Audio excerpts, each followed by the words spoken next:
everyone, welcome back to my channel. So far, thank you for following me on my IVF journey. I've shared a couple of steps in that process, and today's video I wanted to talk a little bit about what did I do before my embryo transfer. A lot of questions on Instagram on this, and I thought I'll just sit down and quickly shoot it. Clearly I'm in my PJs because it's been a hectic day. I had so much work that I really did not get time to change, but hey, you guys know me, so it's perfectly okay to be in my PJs and talk to you guys. It's a casual chit chat video, and I'd like to kind of share with you how my week before the transfer went and the things that I did in that period, right? A lot of people ask, okay, what are the steps to make your embryo transfer successful? And from all my experience and speaking to my doctors, I realized there's no secret sauce. It's such an unpredictable journey, and every person's body receptivity is so different that it's very hard to predict that, one shoe fits all. Different bodies react differently. So things that may work for you may not work for someone else. And disclaimer, I'm not a medical profession. This is just my experience and what I did before my transfer. So once my retrieval was done, the first thing we did was to just relax. I wanted to relax my body. It's very important to take some time off to let your body breathe. Now, this is applicable if you're not doing a fresh transfer. So if there are two kinds of transfer, fresh transfer and frozen transfer. Usually a fresh transfer will happen right after your retrieval. Frozen transfer is usually when you opt for genetic testing or you want to transfer your embryo later on. We opted for frozen transfer, so we had some time between our retrieval and transfer. So Kaushik and I decided to just chill. We took a holiday, we took a vacation, and we just relaxed. I had a couple of drinks because I was like, I have some time for my transfer.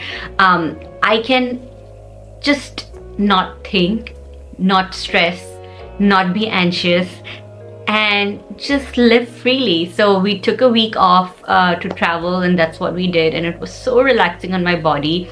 And even if you're not taking a vacation, just do things that relax your body. I think that's very important because stress and anxiety is a huge factor in the IVF process. So try if you can, and I know in a lot of scenarios it's not possible, especially if we are working and we have work stress or family stress. But if you can, try and take some time off for yourself to just relax, whether it's going for a massage, taking a day off, just reading, watching TV or whatever, just take the time off. So we had 2 weeks between our transfer, I think 2 to 3 weeks, I don't remember. But 1 week we took a vacation. We had a lot of fun.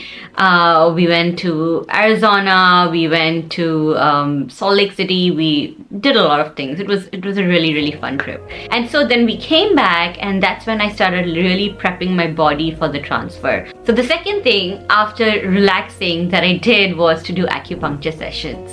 Now, if you know me and follow me on Instagram, you know I'm a huge fan of acupuncture. I have been doing it since I started my IVF, and now that I have a daughter, I still continue doing acupuncture because it's just worked so well for my body. So I did a couple of sessions before my transfer, and I also did a couple of sessions after my transfer. So acupuncture was very, very helpful in my journey. It just helped me relax. It helped me sleep. I am a very light sleeper. I don't sleep that well. My quality of sleep is really bad, and whenever I go for my acupuncture sessions, I just pass out. So it's been great. And acupuncture is known to increase blood flow in your body, which is very important in your transfer and process in general.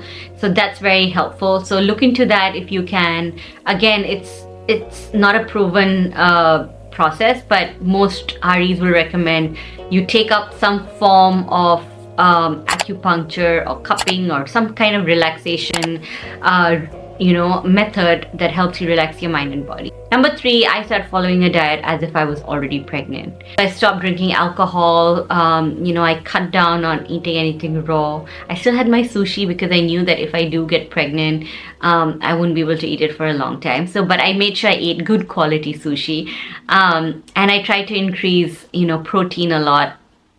So I tried to follow a diet which was reflective of what I would follow if I was pregnant. So that was another thing I did. The next thing that I did was to just rest. I did not do any strenuous activity. I stopped exercising. I would just stretch. I just, took it very easy. Just want to relax my body. Again, I'm a very high strung person in general, so I need this. For someone who's physically very active and who is very good with their fitness routine, I think you should continue. Again, check with your doctor on your fitness level. I just have always taken it easy, so I continued with the process. So the time before your transfer, they will call in you for your ultrasound and check your lining. Your lining needs to be a certain level for the transfer to happen. And to make sure your lining is thick, they give you medications. But apart from that, I ate a lot of raspberries. Again, old wives' tale, no proven technique, but somebody told me and I just followed it, and I love raspberries in general, so it worked out. So I ate a lot of raspberries to thicken my lining. And then the next thing that, of course, you must do is eat all your medication on time. So I made sure I had my thyroid medication, my prenatals. I ate my prenatals every day. It's very important you eat your prenatals because your body needs that nutrients. And then you'll likely be on injections. You'll be on the progesterone. So make sure you take that very timely. The timing is very important for progesterone. So make sure you do that. And all the medications, make sure you're following it and eating it regularly, because timing is everything in the IVF process. So it's very important that you don't skip any medication. And if you do, please call your doctor or your nurse and check what you need to do. So these were some of the things that I did before my transfer to ensure that, at least what I could do on my part, I did it. Rest is unpredictable and a lot luck. So, fingers crossed. Another one that someone told me and I followed was no extreme temperature around your belly area. So no sauna or heat rooms or really hot pads. You don't want that. Anyway, that's not recommended for your progesterone. So I did not do any of those stuff. I completely avoided any extreme temperatures. So I think that also helps to keep in mind. But that's about it. I didn't do anything other than this. And I think that this helped me a lot. I was just very, very disciplined about my medication. I was very disciplined about protein and eating raspberries, which again, it's not true, but people say it, so no harm in following it. And just calming my body and mind, I think that was very, very essential for someone like me who takes anxiety very quickly. Like, I get stressed out about situations a lot.